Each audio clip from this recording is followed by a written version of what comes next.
Celestial Guardians just dropped in Pokemon TCG Pocket, meaning there's tons of new cards and decks rolling through Ranked right now. Today, I thought I'd sit down and rank my top 10 cards in the set. And for those of you that aren't used to me posting Pokemon content, don't worry, the Rivals of Aether content will still be dropped at the same rate. This is just a bonus video that I thought was interesting for the channel. To kick us off at number 10, let me tell you about Banette. Banette's pretty simple, being a stage 1 prizer that only does 30 damage for 1 energy. However, she also locks the opponent out of attaching their own energy, which is great when you're playing a deck that takes a few turns to set up. This attack being available turn 2 means that opponents might only get 1 energy to attach before being completely bricked. I was considering ranking Banette a little higher, but if the opponent is able to set up before you energy lock them, the low damage output prevents Banette from being useful, especially in a comeback situation. I also feel like most Psychic decks don't necessarily have to use Banette, since there's so many good tools for them, making Banette a little worse contextually than if she was on a less kitted out type. Moving on to number 9, let's talk about our first trainer card on the list, Lily. Lily is awesome, and a must-use when building a deck around Stage 2 Pokemon. Healing 60 HP adds up a lot, especially when you're working with Pokemon that already have really big health pools. Truthfully, I could have swapped her and Banette, but I think Stage 2 Pokemon are going to be pretty popular right now, and Lily takes a lot of damage breakpoints and makes them in your favor, saving Stage 2s from being 2-hit KOs and turning them into 3 hits, especially against cards like Pikachu EX that normally hit for about 90-ish damage. As stated, this card is really only useful in decks that feature Stage 2s, and there's some matchups where it's not really all that impactful since it doesn't change the damage breakpoints, so I'm keeping it down here at the lower end of the list. Hopping over to number 8, I think this card is super impactful and can really flip games, especially later on in the game. Guzma allows you to discard all tool cards from your opponent's side of the field, and with tool cards only getting stronger and more diverse over time, having a way to wipe them all off the field with no way for your opponent to retrieve them out of the discard pile is definitely game-changing. I debated changing Guzma out for 9th place with Lily or even 10th place with Banette, but I decided that Guzma is a much more splashable card than the other two, and since there's no real counterplay to Disruption right now, I thought he should come out on top. Spoilers for the rest of the list, but Guzma is the last supporter card that we'll be talking about today. Before I move on to number 7, I just want to take a minute to ask you to leave a like or subscribe. I want to start making more Pokemon content, so showing me that you rock with these videos lets me know it's something I should focus on more. Thanks for all the support, and let's keep it moving. If I was grouping cards by strength, the last 3 cards would all be in a tier of their own. I think they're all really good cards, like Lily, but she already enables decent decks. Banette can be countered by fast decks, making it a little inconsistent, and Guzma can sometimes find high value, but sometimes doesn't do a ton. All the cards from here on out are either a bit more consistent, or impact the meta a little bit more than the previous cards. To kick us off in this slightly stronger tier, I want to talk about both Cosmog and Cosmoem for our number 7 spot. I know it's a bit weird to mark 2 cards for 1 spot, but you can't really use one without the other. In my opinion, Cosmog and Cosmoem are the most optimal early stage cards that we've seen so far. Most basic and stage 1 Pokemon that are meant to evolve into a stage 2 only do small amounts of damage, and that never really matters, you know? But having utility on these cards instead allows you to lead with Cosmog or take a few hits with Cosmoem while you set up. These cards are also ranked so highly due to their evolutions being so good. Truthfully, if their stage 2s weren't super useful, I don't think I'd be able to glaze them like this. But spoiler, their stage 2s are really good, so I think it's appropriate in this scenario. Moving on to number 6, we have Tapu Lele. Tapu Lele is my personal favorite Tapu, and I used her all the way back in VGC when she came out. Psychic is also a super strong type currently, as we've seen with 3 cards already in our list being Psychic. Tapu Lele, however, brings something completely new to the type and game in general, allowing for consistent, high damage sniping in the right scenario. Being able to hit the bench is pretty rare in this game, so Tapu Lele being able to punish common meta Pokemon that would like lots of energy like Darkrai and Giratina for only 1 energy is huge. I think the biggest plus to her is that she is a 1 prizer basic that only needs 1 psychic energy to attack. meaning that you're not really needing to invest a ton to threaten your opponent with such a powerful poke tool. For number 5, I want to talk about Incineroar EX. This dude has been terrorizing VGC, and his greedy self decided that that simply was not enough. In Pokemon Pocket, he packs a whopping 180 HP, as well as 2 super useful moves.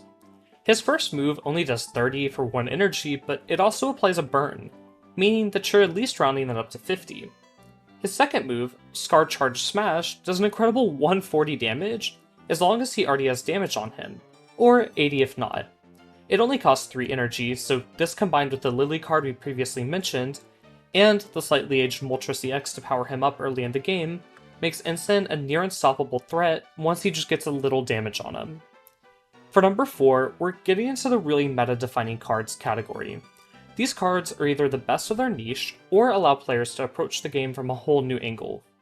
First up in this top 4, we have Lunala EX. Lunala evolves from Cosmog and then Cosmoem, and has a massive health pool. Her move is a flat 100 for 4 energy, so it's not super cheap, but her ability allows her to move as many energy from your bench to your active, allowing for high-cost attackers to retreat when they're close to being knocked out, and then move their energy to a new friend. This works great with any psychic type, like other Lunala EXs, Mewtwo EX, and Giratina EX. Overall, the card's great, and just shy of our top 3. Before we punch into our top 3 though, I do want to give a few quick shoutouts to some honorable mentions. These cards didn't quite make the cut, but they're still solid, so it wouldn't make sense to leave them off this list completely. Alolan Raichu EX uses 3 colorless energy to do 60 damage plus 30 more damage for each energy on its opponent. This obviously can add up to a lot, but can also fall a little flat, depending on the matchup of course. It does take colorless energy though, so Pokemon like Dialga and Manaphy can accelerate it. But the move's inconsistency and medium to high energy cost landed it down here for me. Up next in our honorable mention is Decidueye EX. Her move snipes opponents for 100 damage, allowing you to pick up clutch kills. But I don't think she works super great with any of the other grass types in the format right now, like Serperior, Celebi, or Venusaur. So while I do think that she's really strong, I can't really justify moving her up here until she finds a few more friends to play nice with. For our last honorable mention, I want to talk about the Pokemon Tool card, Poison Barb. Truthfully, I wasn't really sure where to rank this card, since I'm not 100% sure if it will be used more than Rocky Helmet, since things like Evolution, Retreating, and some trainer cards can cleanse status conditions. But it's the first of its kind, being a tool that leaves attacking opponents poisoned. On one hand, it has potential for massive damage and beats out Rocky Helmet over time. But if an opponent is attacking your Pokemon every turn, it comes out to be about the same damage overall.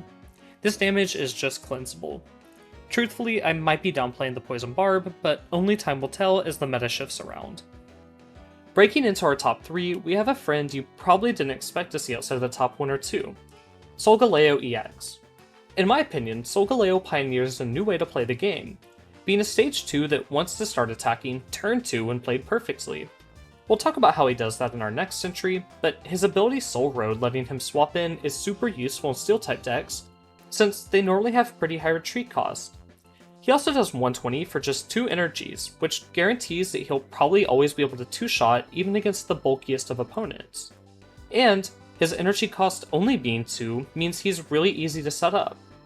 While Solgaleo doesn't top this list, I do think he's currently one of the best Pokemon offense-wise, and his 180 HP makes him super strong defense-wise as well. I would not sleep on this dude. Our second to best card is Rare Candy. You might have gotten the memo from when I mentioned Solgaleo being set up turn 2, but being able to skip a stage 1 and jump right to a stage 2 is insane. This card's inclusion changes the way the game is played completely, making stage 2 Pokemon not only faster, but also much more viable. Cards like Solgaleo EX, Lunala EX, Serperior, Charizard EX, and Incineroar EX were all good without Rare Candy, just became a lot more threatening and a lot stronger overall. For our final card, you might have probably guessed it. This one might surprise a few players though, since it's not going to take a billion kills or create a whole new deck around it, but it will warp the meta and force players to change how they approach deck building. It's Oricorio. Oricorio is a basic 70 HP one-prizer. And you're probably thinking, wow, that's not that crazy. However, the real sauce is in the ability. Safeguard prevents Oricorio from being hit by opponents' Pokemon EX, meaning that any deck that primarily relies on an EX or uses an EX will have a pretty hard time getting past this little bird. On top of that, the inclusion of Oricorio in this set means that 2 EX 18 trainer card decks are just completely unusable now, since they simply get walled in any matchup against Oricorio.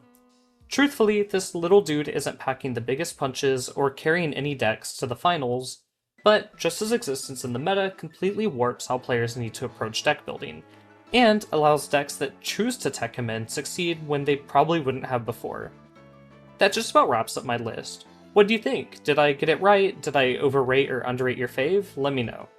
As I mentioned earlier, I don't normally make Pokemon content, since the main focus of my channel is Rivals 2.